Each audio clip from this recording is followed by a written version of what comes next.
नमस्कार दोस्तों, मैं विशाल शिकारा आपका अपने यूट्यूब चैनल मैथ्स विद विशाल शिकारा पर स्वागत करता हूं। तो आज मैं आपको अनअकैडमी के कुछ नए बैचेज आ रहे हैं, उनके बारे में आपको बताना चाह रहा हूं। ठीक है, तो ये बैचेज हैं जिनकी शुरुआत आपकी 12 मई से होगी। और इसमें कौन कौन सा बैच आ रहा है आपका? सीईटी ब्रह्मस्त्र बैच आ रहा है आपका, जिसकी शुरुआत 12 मई से होने वाली है। ठीक है, उसके बाद चैलेंजर्स बैच आपका आ रहा है, इसकी शुरुआत आपकी एसएससी सीजीएल 2021 के लिए 12 मई से इसकी शुरुआत होगी। इसके बाद आखिरी पड़ाव आपका एसएससी सीजन 2020 के लिए लक्ष्य एसएससी एमटीएस के लिए आपका बैच आ रहा है, इसकी शुरुआत होगी। टारगेट एसएससी स्टेनोग्राफर, इसकी आपकी शुरुआत होगी। ठीक है, टारगेट एसएससी सीपीओ 2021, इसकी आपकी शुरुआत होगी। सारे बैचेज आपके कब से शुरू होंगे? 12 मई से आपकी शुरुआत होगी। इसके बाद आता है एम एसएससी जीडी कांस्टेबल, इसकी कब शुरुआत हो रही है? इसकी शुरुआत भी आपकी 12 को ही हो रही है। इसके अलावा मैं आपको बता दूं, ठीक है, एसएससी का अल्टीमेट टेस्ट ऑफर आया हुआ है। ठीक है, इसमें 30 plus previous year CHSL paper है विद सॉल्यूशंस आपको, जिसकी कीमत है आपकी 2,500 रुपये। और free with all 1 year and onward subscription, 1 साल के सब्सक्रिप्शन पे आपका फ्री रहेगा। और मैं आपको बता दूं, इसके अलावा अगर आप 1 साल का सब्सक्रिप्शन परचेज करते हो तो आपको 2 महीने एक्स्ट्रा मिलेंगे। और अगर आप 2 साल का सब्सक्रिप्शन परचेज करते हो तो आपको 4 महीने एक्स्ट्रा मिलेगा। ठीक है, तो ये सारे आपके प्लान हैं। अगर आपको इसको सब्सक्राइब करना हो तो आप कर सकते हो। और इसके अलावा इंडियाज बिगेस्ट आपका स्कॉलरशिप जो टेस्ट है वो भी आपका होता है। ठीक है, जो आपकी 1 से 3 रैंक आएगी उसमें 1 साल का सब्सक्रिप्शन मिलेगा। 4 से 10 75% स्कॉलरशिप, 11 से 50 50% स्कॉलरशिप, और 51 से 500 तक आपको 25% स्कॉलरशिप मिलेगा। ठीक है, ये आपका टोटल 1 करोड़ का है। ठीक है, और हर संडे को आपका कॉम्बैट होता है, और ये कॉम्बैट जो होता है आपका 12 बजे से पहले पहले आपको इसमें एनरोल करना होता है।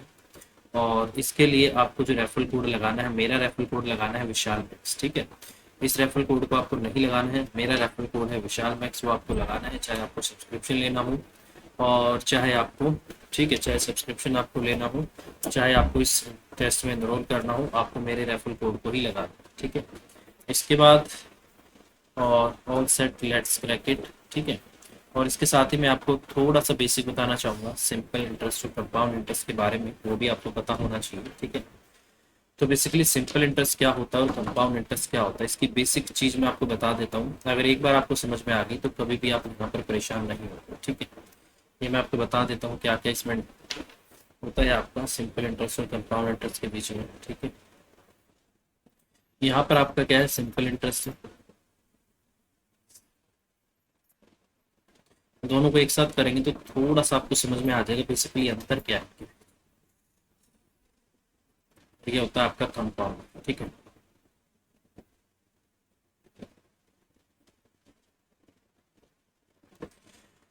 देखो भाई, जो सिंपल इंटरेस्ट होता है, मान लो कि मैं आपको एक एग्जांपल ले लेता हूँ। मान लो कि आपका प्रिंसिपल कितना है? 1,000। ठीक है, और रेट आपकी कितनी है? 10%। और टाइम आपका कितना है? 3 ईयर। कितना? 3 साल ले लेते हैं, 3 ईयर आपका क्या है? टाइम। ठीक है, यहाँ भी आपका प्रिंसिपल कितना है? 1,000 है। रेट आपकी यहाँ भी 10% का, और टाइम यहाँ भी आपका कितना? 3 ईयर। अब समझने की कोशिश करना बेसिक डिफरेंस इनके बीच में होता है। देखो, सिंपल इंटरेस्ट जो होता है वो हमेशा आपके ओरिजिनल प्रिंसिपल पे लगता है। पहला, सबसे पहली बात, ओरिजिनल प्रिंसिपल होता है क्या है? जो एक बार क्वेश्चन के शुरू में आ जाता है वही आपका ओरिजिनल प्रिंसिपल होता है। सिंपल इंटरेस्ट हमेशा आपका ओरिजिनल प्रिंसिपल पे लगता है। कंपाउंड इंटरेस्ट आपका पिछले साल के अमाउंट पे लगता है। याद रखना, कंपाउंड इंटरेस्ट के अंदर जो पिछले साल का अमाउंट होता है वो अगले साल के लिए प्रिंसिपल का काम करता है। ठीक है, और इसके अलावा जो आपका सिंपल इंटरेस्ट होता है वो हर साल आपका बराबर होता है। कंपाउंड इंटरेस्ट आपका हमेशा इंक्रीज होता जाता है। ठीक है, और जो आपका यहाँ पर आपका अमाउंट है वो भी आपका एक तरीके से बढ़ता जाता है। ठीक है, देखो, अगर मैं यहाँ से बोलता हूँ कि सिंपल इंटरेस्ट कितना होगा तो डायरेक्ट आप सिंपल इंटरेस्ट निकाल सकते हो। मैंने क्या बोला? सिंपल इंटरेस्ट आपका हर साल बराबर होता है।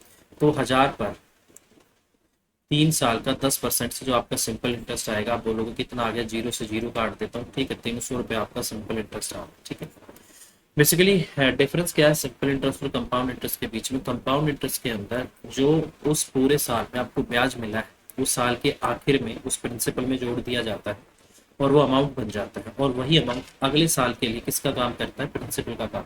ठीक है, जैसे मैं यहाँ पर आपको बोलूँ, 1 साल के बाद, अगर मैं 1 साल के एंड की बात करता हूँ तो यहाँ पर देखना 10,000 है। 10,000 पे 10% की दर से आपको 1 साल का ब्याज मिलेगा। ठीक है, कितना हो गया? ये आपका 100 रुपये हो गया। कितना हो गया आपका? 100 रुपये। ठीक है, देखो, यहाँ पर जो आपको सिंपल इंटरेस्ट मिला है 300 रुपये मिला है 3 साल का। सिंपल इंटरेस्ट आपका हर साल बराबर होता है।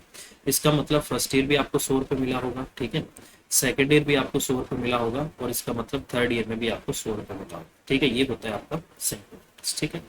इसके बाद देखो बेसिकली क्या होता है कंपाउंड इंटरेस्ट के अंदर, मैंने क्या बोला, जो आपका ईयर होता है उसके एंड में जो भी आपको इंटरेस्ट मिलता है उसको प्रिंसिपल में जोड़ दिया जाता है, ठीक है। तो ये अमाउंट आपका कितना आ गया, अमाउंट हो जाएगा आपका 1000 जमा में 100 1100, ठीक है। अब अगले साल जो आपको ब्याज मिलेगा वो 1000 पे नहीं मिलेगा, इस 1100 पे मिलेगा। तो मैं बोल सकता हूँ कि कंपाउंड इंटरेस्ट के अंदर जो प्रिंसिपल होता है वो आपका इंक्रीज होता जाता है, और कंपाउंड इंटरेस्ट आपका हमेशा इंक्रीज होता जाता है, ठीक है। देखो देखो मोटा मोटा आपको पता होना चाहिए कि कंपाउंड इंटरेस्ट के अंदर आपको ब्याज पर भी ब्याज मिलता है, ठीक है। तो जैसे हर 1100 रुपये है, अब आपको 1100 रुपये पर 1 साल का 10% की दर से क्या मिलेगा, ब्याज मिलेगा, ठीक है। तो अब आपको मिलेगा 110 रुपये ब्याज, ठीक है। अब ये 110 रुपये फिर जुड़ जाएंगे किसमें, 1100, कितना हो गया आपका 1100, और जमा में आपका 110, कितना हो गया आपका 1210, ठीक है। अब क्या होगा तीसरे, देखो ये तीसरे साल के एंड में, सॉरी दूसरे साल के एंड में आपका 1210 हो गया, पहले साल के एंड में 1100 हुआ था। अब अगले साल जो आपको ब्याज मिलेगा वो 1210 पे मिलेगा, ठीक है। इस पे फिर आपको 10% मिलेगा, और ये देखो यहाँ से आपको इसको करते हो तो 100 से 100 कट जाएगा, ठीक है। 100 से आपका 100 कट गया, ठीक है, आ गया, ठीक से, सॉरी भाई 100 एक्स्ट्रा हो गया, ठीक है। 1200 गुना में आपका 10/100 हो जाएगा, ठीक है। तो यहाँ से आपका कितना हो गया, जीरो से ये 2 जीरो कट गई, तो यहाँ पर जो आपको ब्याज मिलेगा 131 रुपये मिलेगा, ठीक है। तो टोटल मिला के आपको यहाँ पर जो आपका अमाउंट हो जाएगा कितना हो जाएगा 1210 और आपका 131, कितना हो गया आपका 1331 रुपये।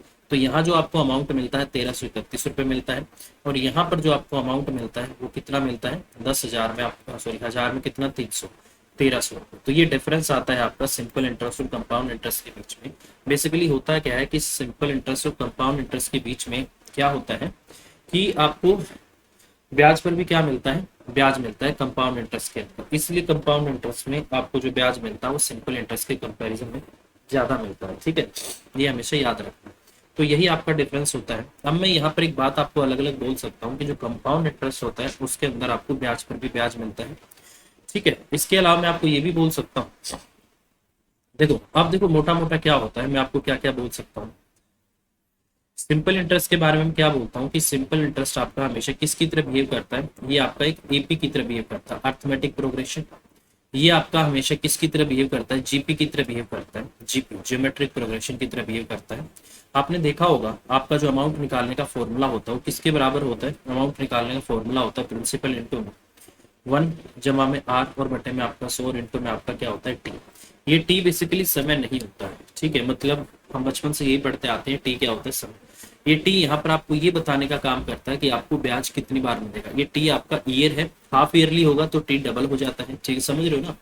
और आपका क्वार्टरली होता है तो 4 से गुना हो जाता है। तो उसी तरीके से जो टी होता है वो यहाँ पर आपको ये बताने का काम करता है कि कितनी बार आपको ब्याज मिलेगा, ठीक है। तो ये फॉर्मूला हम लगाते हैं, ठीक है। तो बेसिकली जो टी हो जाता है ये यहाँ पर आपका जीपी हो जाता है। और मैंने क्या बोला, सिंपल इंटरेस्ट में आपका इंटरेस्ट हमेशा बराबर होता है, ठीक है। और सिंपल इंटरेस्ट के अंदर आपको जो ब्याज मिलता है वो हमेशा आपके ओरिजिनल प्रिंसिपल पे मिलता है। कंपाउंड इंटरेस्ट के अंदर जो आपको ब्याज मिलता है वो पिछले साल के अमाउंट पर मिलता है, ठीक है। यहाँ पर आपको अगर पहले साल 100 रुपये ब्याज मिला था तो अगले साल भी 100 रुपये मिला था और अगले साल भी 100। यहाँ पर ऐसा नहीं, यहाँ पर आपको पहले 100 रुपये मिला, फिर आपको 100 रुपये मिला, और फिर आपको क्या मिला 100 रुपये। अब चीजों को समझने की कोशिश करना। मैं आपको क्या बताना चाह रहा हूँ कि कंपाउंड इंटरेस्ट के अंदर आपको ब्याज पर भी ब्याज मिलता है। आपको पिछले साल के ब्याज जो 100 रुपये है इस पे भी 10% आपको ब्याज मिलेगा जो कि आपका 10 हो जाएगा। फिर आपको अब तक जो आपको टोटल ब्याज मिला है ये बात, अब आपको इस पे भी ब्याज मिलेगा आखिरी साल में 210 का भी कितना 10%, तो यहाँ से आपको कितना मिलेगा 21।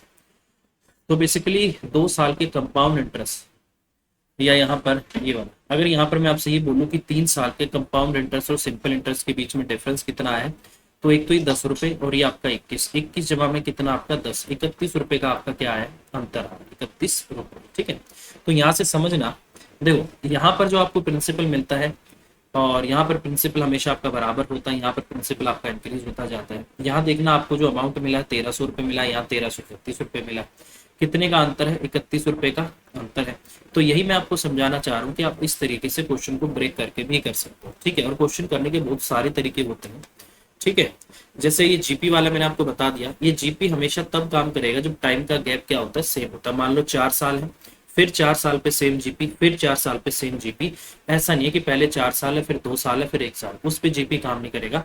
गैप जो टाइम का होना चाहिए वो बिल्कुल बराबर होना चाहिए, ठीक है। तो ये बेसिक बेसिक आपका डिफरेंस होता है सिंपल इंटरेस्ट और कंपाउंड इंटरेस्ट के अंदर, ठीक है।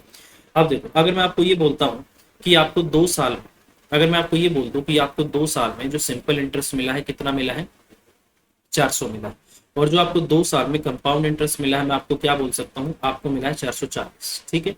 तो बेसिकली 200 रुपए और 200 रुपए ही आपको मिलना था, बट आपको यहाँ पर 40 रुपए ज्यादा मिला। क्यों? क्योंकि 40 रुपए आपको पिछले साल के ब्याज पर ब्याज मिला है। तो अगर मैं आपसे ये पूछ लूँ रेट क्या है, तो आप इस तरीके से बोल सकते हो 40/200 और इंटू में आपका कितना 100, ये आपका कट गया, इसका मतलब रेट कितनी रहेगी आपकी 20%, ठीक है भाई। तो इस तरीके से हम इसको ब्रेक करके भी कर सकते हैं। काफी इंपॉर्टेंट क्वेश्चन होता है। और मैं आपको बता दूं, कंपाउंड इंटरेस्ट निकालने के बहुत फॉर्मूले होते हैं। एक तो आप इसको फॉर्मूले से कर सकते हो, ठीक है, आप इसको फॉर्मूला से कर सकते हो। दूसरा, आप उसको, एक तो अमाउंट वाला फॉर्मूला होता है, कंपाउंड इंटरेस्ट वाला फॉर्मूला होता है। एक आपका इनिशियल फाइनल का फॉर्मूला होता है, जब आपकी रेट अलग अलग होती है, इनिशियल फाइनल का फॉर्मूला, उससे आप क्वेश्चन कर सकते हो, ठीक है। इनिशियल फाइनल फॉर्मूला, मैं आपको तरीके बता देता हूँ क्वेश्चन कितने तरीके से हो सकते हैं। तीसरा, इनिशियल फाइनल का रेशियो से भी क्वेश्चन हो सकते हैं, इनिशियल फाइनल के रेशियो से भी आपके क्वेश्चन हो सकते हैं, ठीक है। इसके अलावा सक्सेसिव से भी आपके क्वेश्चन हो सकते हैं, जो जैसे कि आपको पता होगा सक्सेसिव मेथड, रेट पर भी जो रेट जमा में रेट आपका सक्सेसिव रेट से भी आपके क्वेश्चन हो सकते हैं। पांचवा, पांचवा जो तरीका होता है ट्री मेथड से भी आपके क्वेश्चन हो सकते हैं। क्या? ट्री मेथड से भी आपके क्वेश्चन हो सकते हैं, ठीक है। छठा, रेट का एलसीएम लेके, रेट को फ्रैक्शन में बदल के, ठीक है, रेट को फ्रैक्शन में बदल कर उसकी पावर करके भी हो सकते हैं, ठीक है। तो मैं आपको बस इतना ही समझाना चाह रहा हूँ, ठीक है, कि कंपाउंड इंटरेस्ट के जो क्वेश्चन होते हैं उनको करने के इतने तरीके होते हैं। इसके अलावा आपका जो एक चीज याद रखना है, ठीक है, और क्या होता है, किस्त की बात करते हैं। सिंपल इंटरेस्ट के अंदर जो आपकी किस्त होती है, उस किस्त में आपको बाकी बचे हुए समय का ब्याज देना पड़ता है। और जो किस्त की राशि होती है वो आपकी हर साल अलग अलग होती है। बट कंपाउंड इंटरेस्ट के अंदर क्या होता है कि जो आपकी किस्त होती है उसका जो अमाउंट होता है हमेशा आपका बराबर होता है, ठीक है। सपोज करो आपने कोई होम लोन लिया, कार लोन लिया, याद रखना जितना लंबे समय तक आप कार लोन होम लोन लेते हो उतना ही महंगा होता है। और एक बार जो आपकी पहले महीने में जो आपने किस्त भरी है, गाड़ी हो या घर, आखिरी मरते दम तक, मतलब जब तक आपने लोन लिया है, आप किस्त आपकी कम नहीं होती है, किस्त आपको उतनी ही भरनी पड़ती है। आपका प्रिंसिपल भी कम होता जाता है, बट आपका ये बहुत महंगा होता जाता है, ठीक है। तो यही आपका डिफरेंस होता है सिंपल इंटरेस्ट और कंपाउंड इंटरेस्ट के अंदर, कि सिंपल इंटरेस्ट आपका जो आपको ब्याज मिलता है हमेशा इनिशियल प्रिंसिपल पे मिलता है, और कंपाउंड इंटरेस्ट में जो ब्याज मिलता है वो अगले साल के लिए जो पिछले साल का अमाउंट हो जाता है वही अगले साल के लिए प्रिंसिपल का काम करता है। जैसे ये फर्स्ट ईयर का अमाउंट है, ये वाला, ये फर्स्ट ईयर का अमाउंट था 1100 रुपए, ये सेकंड ईयर के लिए प्रिंसिपल बन गया। फिर 1210 रुपए ये सेकंड ईयर का अमाउंट था, ये अगले साल के लिए प्रिंसिपल बन गया। और यहाँ पर आपका बिल्कुल सेम रहता है, हर साल बराबर। आप एक बार का निकाल के 3 से गुना कर दो या इस तरीके से कर दो, ये इसका फर्क होता है। और तरीके मैंने आपको बता दिए हैं, इतने सारे तरीके हैं आपके कंपाउंड इंटरेस्ट के क्वेश्चन करने के, ठीक है। अभी के लिए इतना ही। और जैसे कि मैंने अनअकैडमी के बारे में आपको बताया है, अगर आप लेना चाहते हो आप इसको ले सकते हो, ठीक है। अभी के लिए इतना ही। Bye bye, take care, thank you very much.